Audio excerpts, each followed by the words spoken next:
So, Alison, you've got a few minutes at least to look at this. What do you take away from the Bank of America earnings?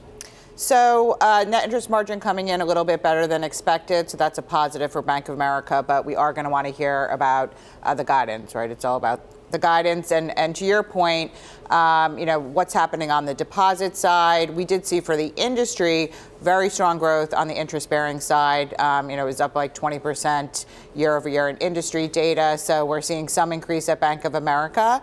But still, it looks like some decent core deposit growth. And again, we've seen a slowing for the industry. Turning over to trading, looks like about in line. We've seen fixed income now beating across the banks, but I would call that sort of beating a lower bar. And equities trading a little bit light. I would call it about in line. And again, that's similar to what we've seen with peers. Keep in mind that we did have a really strong year ago. So, Jeff, come on in here and I'd love to get your reaction. What's the most important data point in Bank of America's results that we should focus on? Well, I think what people will primarily be focused on is net interest income in general for banks, given the change in the yield curve we've seen and the Fed going from cutting to pausing. And it looks pretty good. That looks pretty good for B of A here. I mean, it was 16 million below what I was looking for, which is essentially a rounding error. The net interest margin came in at 251. That's a basis point better than we were looking for. So I think that actually looks pretty good. The next thing people are looking at or should be looking at is expense levels, because B of A really is an expense story here. They're currently still not a very efficient bank, but they're getting there, and they'll become an efficient bank, but they got to keep making progress there.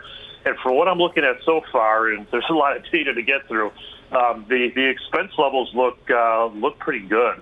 Assuming there isn't some kind of non-recurring surprise or something weird in there, it looks like expenses contributed a lot to this earnings beat this morning. Alison, when it comes to Bank of America, we want them to loan a lot of money. We also want to get repaid for the money they loan. And I noticed here the loan loss provisions actually went up to $1 billion, and the charge-off rate is going up. Is that some indication maybe there's some softening in the credit market? I think that's some indication that we're moving towards normalization, and I haven't dug in to see where the increases are, but I think that's what we'll want to look at. That is one surprise that we've gotten this quarter. I mean, I would call it a marginal surprise, but we are seeing some weakening at Citi. We saw some weakening at Wells Fargo, and interestingly, it's the charge-off. So it's not the provision line, which we should expect to increase with growth, but we're seeing some increase. Citi basically referred to that as seasoning and normalized, but the question is how far, how fast. So, Jeff, when you talk about net interest margin, I find it interesting that the best of times may be behind us, given the fact that the Federal Reserve is now on hold. How much of the good news is already baked in, and how much can Bank of America and the rest of the banks increase their net interest margins if the Fed really is on hold for the foreseeable future? Well, I mean, there's two things that contribute to net interest income, right? One is the margin, and it's hard to argue for much more margin expansion with kind of the curve flattening the way it has and the Fed not hiking anymore. I think the net interest margins can hang in there because there is still some kind of lag pricing benefit on the asset side. And it seems as though, or at least we're hoping, deposit betas, stop going up, especially certainly on the wholesale side. So, but the other kind of leg to that is the volume or kind of what loan balances are and what average earning assets and deposit balances are. And that's kind of a bit of the wild card. As we're sitting here today, we're getting loan growth. It's not very strong loan growth, but we're getting loan growth, and that should still kind of drive net interest income up.